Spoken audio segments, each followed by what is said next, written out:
Sometimes we play it, and sometimes we talk to it, and it's immediately clear where we were wrong.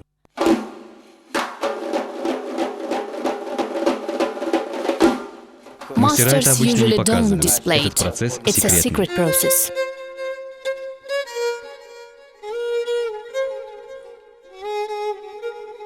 Here in this tree there is a tambour hidden, and there I can see the dutar's neck.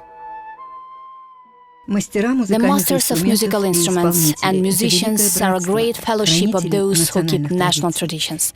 And we will introduce you to a rare collection of Uzbek musical instruments that are kept at the Glinka Museum in Moscow.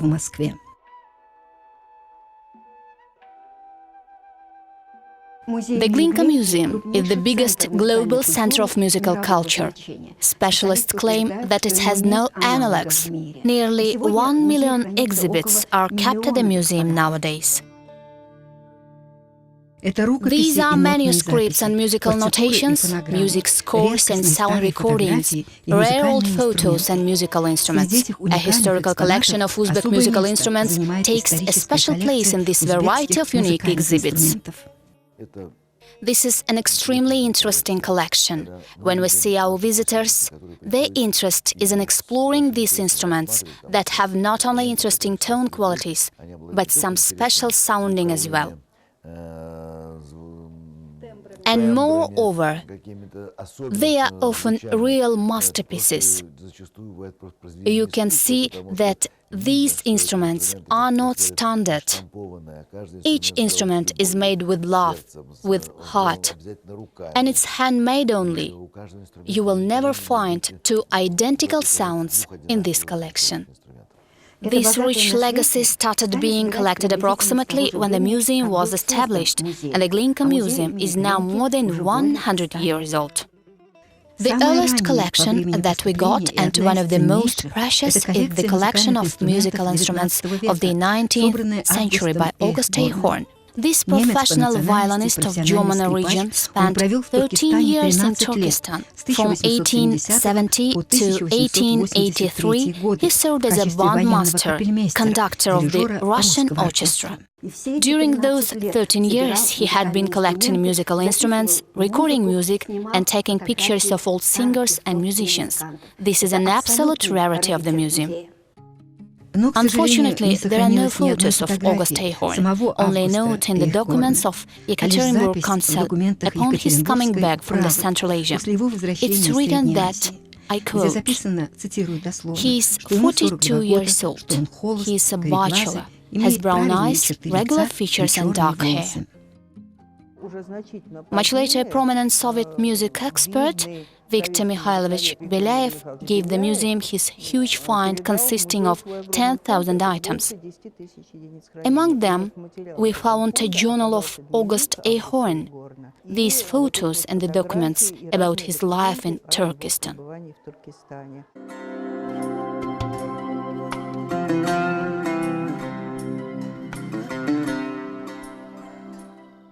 These historical photographs, taken by August A. Horn during his life in Central Asia, are the evidence of his deep respect to the musicians and Eastern music, which is the first and a basic requirement for objective exploration and investigation of culture. But how could he not admire the vibrant rhythm and the beauty of Uzbek music, being a talented musician who played almost all European musical instruments?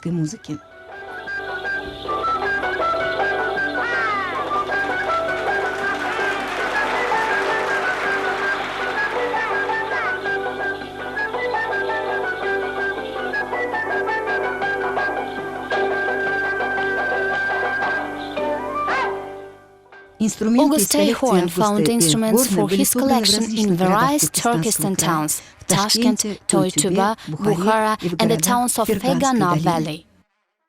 August A. Horn's collection of Uzbek musical instruments is one of the most precious.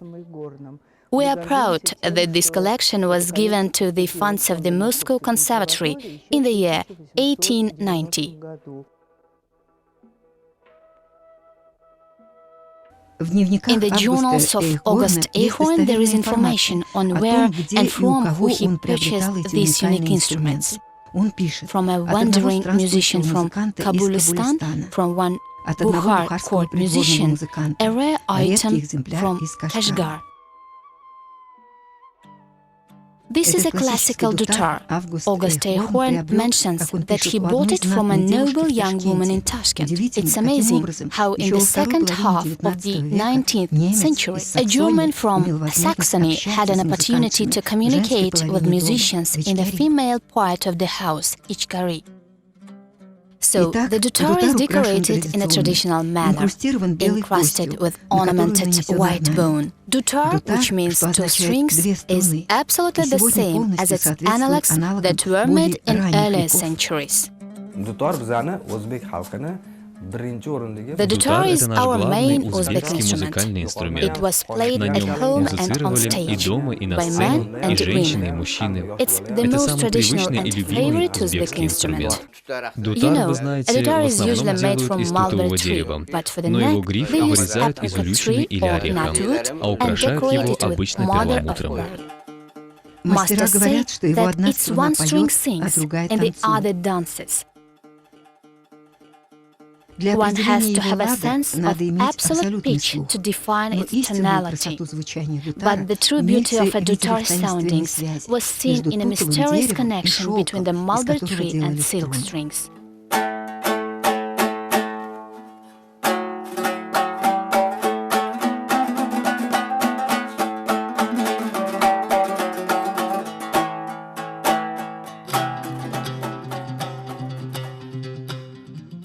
Rubab is another amazing instrument created by an unknown master from Tashkent in the 19th century. August Horn writes that he purchased it from one old court singer from Badashkhan.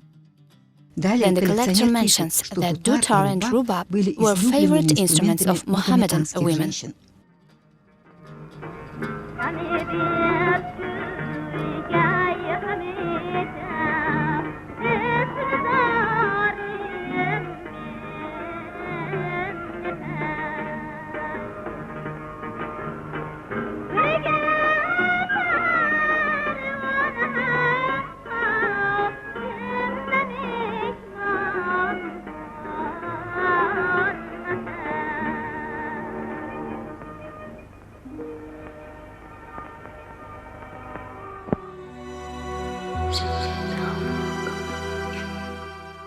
These portraits of poets, singers and dancers are of huge historical and cultural value. The photos by August Horn preserved their beauty for us.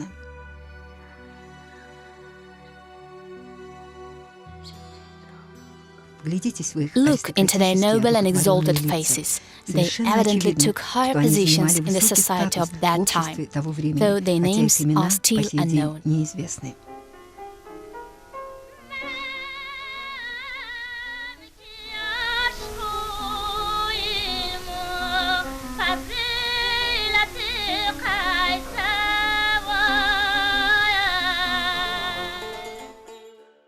String instruments were widespread among the citizens of elite class. This rare sitar, or the so-called tambour, used to belong to a former sovereign of Kakand, Khudayar Khan. He played it by himself and then gave the instrument to a gifted musician, Karimbai, from whom August Horn bought this sitar. Elegant body, fine carving, precious bone and mother-of-pearl incrustation, instruments for sovereigns and noblemen used to be decorated in such a rich way.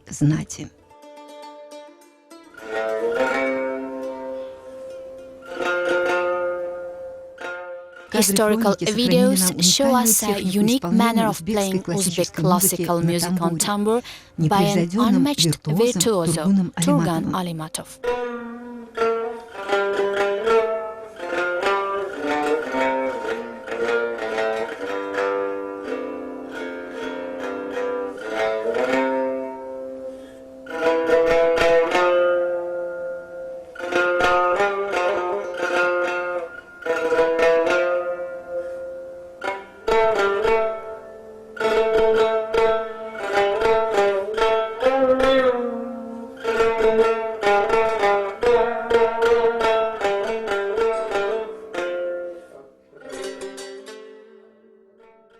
The tambur as well as dutar and rubab roots back to the ancient lute instruments. There are many legends related to their creation, and one of them is about the great Pythagoras.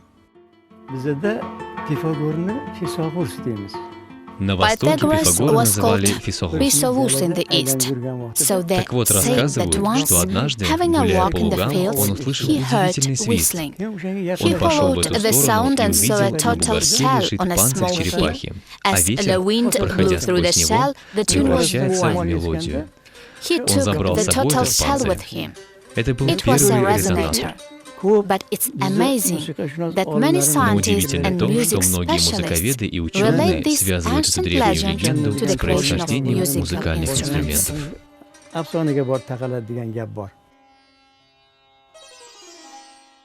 The history of creation of musical instruments in Central Asia is also very ancient. At the State Hermitage in St. Petersburg, there is a unique exhibit. A famous Aytan frieze from the Buddhist settlement of Aytan that was located 20 kilometers away from Termez. It was created by unknown sculptors in the first centuries. 5 musicians are a rare ensemble that gives us a clear idea what musical instruments were popular back then. A huge, hard and meticulous work was done to discover the places where the artifacts were kept. And now we can say that this is a part of legacy, the cultural legacy of the Uzbek nation. The art of music was flourishing in the cities of Transoxiana and Khorasan in the 9th, 12th centuries and the time of the Eastern Renaissance.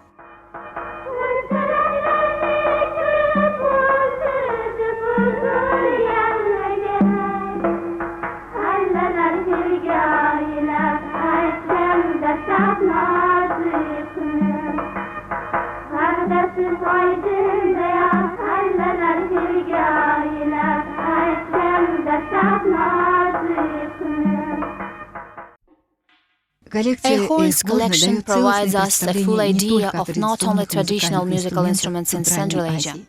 Thanks to this collection, we now have an opportunity to get acquainted with famous musicians and singers of the late 19th century. These are legendary Bukhar Hafizes: Domla Halim Ibadov, Ota Jalol, Levi Babakhanov, the names of Uzbek musicians that were passed on by word of mouth. Among them, there are photos of a famous tambourist, Otaryos, and a well-known singer, Mullah Juichi Tashmuhamedov. A comedian and musician, Yusufjan Kizik Shakirjanov, stands next to them. They were highly appreciated teachers of great Uzbek actors and musicians of the 20th century.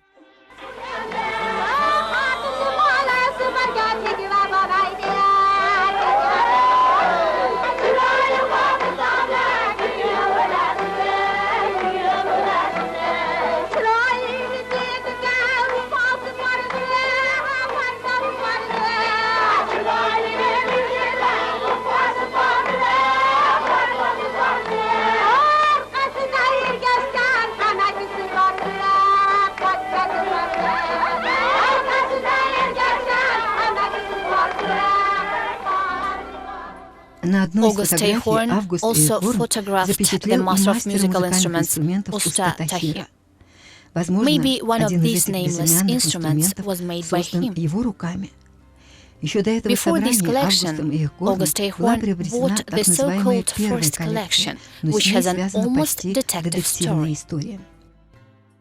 He managed to make even 2 collections. The first collection, when he took it to Russia to display at an exhibition in Petersburg, had mystically disappeared. But he didn't feel discouraged and went back to Turkestan, made his second collection of precious items, then exhibited it in St. Petersburg, and later on it was bought by the Moscow Conservatory. It was kept in the conservatory's funds until the year 1912, when the Museum of Music Culture was opened. Back then it was called the Rubinstein Museum. But in reality, August Hayhorn sent his first collection to the World Fair in Vienna in 1873, though it never came back to Russia. It's still considered lost. In the history of museum collections, there were more incidents when famous rarities were lost. One of such mysteries is the loss of a unique Stradivarius violin that used to belong to Paganini. It was given to the museum by an outstanding musician, David Oistrakh. But fortunately, the violin was found, and now the instrument created by the ever-to-be-famous Stradivarius is again a pearl of the museum's exposition. But let's get back to the collection of Uzbek musical instruments. Their range is so wide that they were used not only for playing national music. These photos were taken in the 40th of the 20th centuries, when the ensemble of folk instruments played Adagio from Tchaikovsky's Swan Lake Ballet.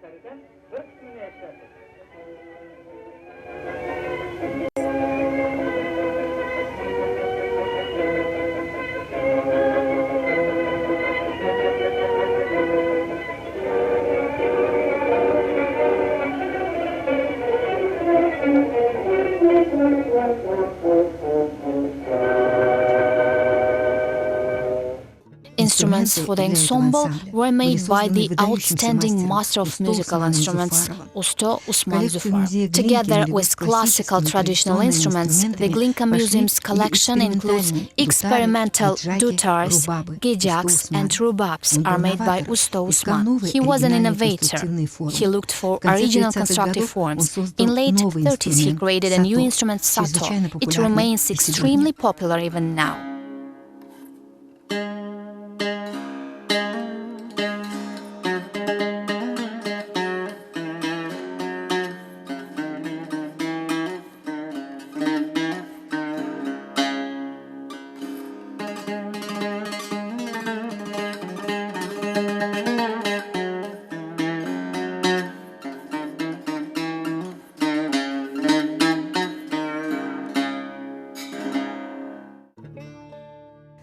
Usto Usman Zufarov perfectly well knew the ancient secrets and nuances of making musical instruments.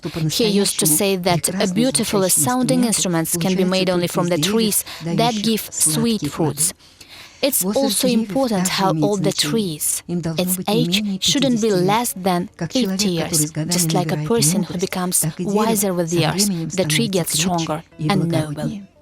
Dutars, tambours and changs made by the master became the first instruments to be played and broadcasted on the Uzbek radio. The master's art was appreciated by Shashmakam patriarch, music academician Yunus Rajabi, who collected, systematized and arranged more than 1,500 melodies and songs by Shashmakam.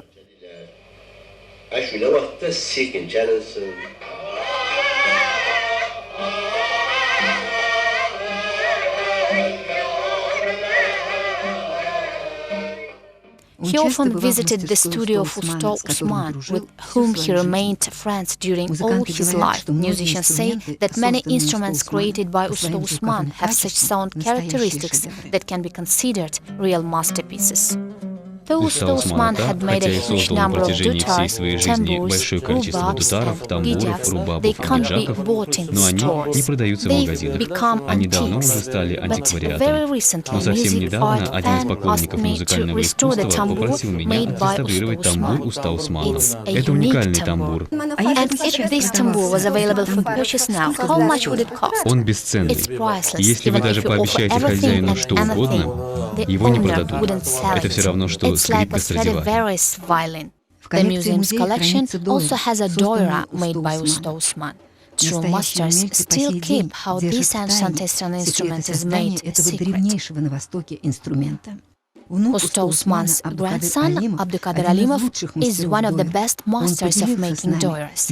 He shared some secrets with us. I start making a dora with leather Вот так с working. нее снимается все This is how лишнее. you remove all that is Этот excessive. круг называется The гердеш. circle is called Теперь его надо gardish. закрепить. Now we should fix it.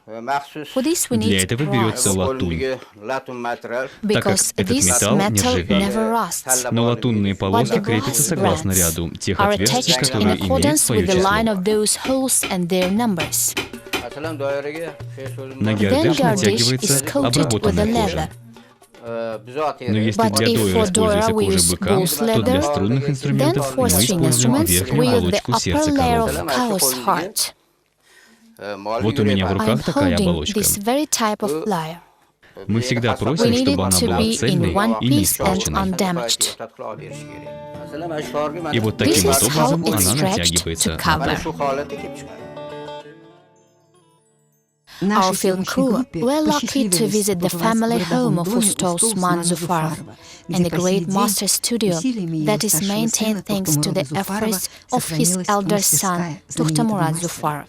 It was here where Uzbekistan created his masterpieces in the last centuries 20. Not a single film crew, either during the master's lifetime or after his death, has ever shot this studio before. It seems like everything here remembers the touch of Uzbekistan's hands. Our craft is an art, and the instruments that we made don't belong just to us, but to people and our culture. That's why they are priceless. The most precious thing that my parents left me is our craft, and it's my legacy. The master's hands are guided not by his mind, but his heart and soul, and this heart warmth inspires the instrument. People say, "Sanat ihtiyaç farzandı." Art is the child of need. In this respect, the national musical instruments of Uzbekistan are a unique thing. They are a true national treasure of the nation. One of the ancient Eastern manuscripts say, "It's not breathing that matters, but the moments when your breath is taken away." And maybe it is much more about music. And Uzbekistan's classical music has a sacred and almost cosmic sounding, where every note is filled with the soul of our nation. This was the project Treasures of Uzbekistan's Cultural Heritage and Museums of the World. You were guided by Shahnaz Ganieva. Thank you for your attention.